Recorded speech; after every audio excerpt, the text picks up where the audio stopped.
Hello, my name is David Diaz. Today I will be doing an oral presentation on recorded detail.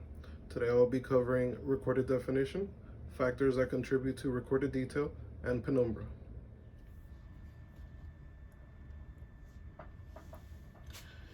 Recorded detail can be defined as the degree of geometric sharpness or accuracy of the structural lines that are actually recorded in the image. How clear the object looks on the radiograph. Recorded details can be factored and referred to by different names such as definition, sharpness, spatial resolution, quantified. Recorded detail can also be measured in units of line per millimeter. It shows how well you can see the difference in structures. More lines means more detail. Motion can be classified as voluntary and involuntary. With the right technical factors, breathing technique, and immobilization devices, the technologist can control motion. For example, asking the patient to hold their breath, using a positioning sponge, and a short exposure time can help minimize motion.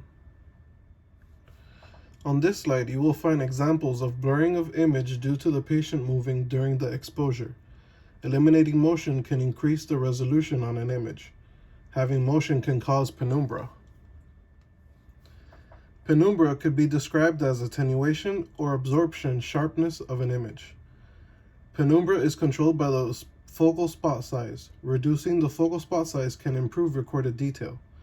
Other factors that control penumbra is motion, OID, and SID. Motion, filament size, and OID are directly proportional. SID will be the only one that is inversely proportional. Divergence of the X-ray beam also causes penumbra. Shapes in the body can result in unequal attenuation due to differences in density. This slide demonstrates that more SID helps reduce penumbra and magnification, producing good resolution. Increasing SID will also increase recorded detail of the image. The less SID you have, the more magnification on an image is present. Reducing OID can increase resolution on an image as well. But increasing OID will give the image a distortion effect caused by magnification. In this slide, it shows that angulation of the beam on some anatomy will also affect the definition of the image. Angulation can also cause foreshortening and elongation. In this slide, you can really see the difference between a poor detail image and a good detail image, showing that all these factors are really required. Film and the use of fluorescent screens affect the quality of the definition. When it comes to films, the finer the grain, the more it is capable of producing an image with a higher set of definition. Coarse grain films will produce a lower definition image. Wavelengths of the radiation will affect the appearance of graininess on the image. When the wavelength is shorter and the penetration increases, the appearance of grain will increase in the image. Fluorescent screens, when used, can also lower definition. Fluorescent screens are used because incident radiation causes them to give off light that help to expose the film. Therefore, the light that is made spreads in all directions, exposing the film in different areas which are in direct contact with the incident radiation. Fluorescent screens as well produce model on the radiograph image. And the conclusions.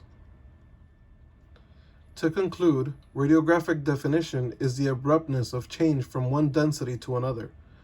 Geometric factors, radiographic setup, and film and screen factors both have an effect on radiographic definition of the image. Geometric factors that affect definition include focal spot size, source to film distance, patient to film distance, movement of the patient during the exposure, angulation between the source of the anatomy of interest. Film and screen factors that affect definition include the types of film, size of the grain, modeling due to the use of fluorescent screen, wavelength of the primary radiation, and development time. Geometric factors of radiographic definition. The effect of source to film, source size, and patient to detector contributes to the sharpness of an image. To produce the best level of definition, the focal spot and source size must be as close to a point source as possible. The source to detector distance should be as far as needed.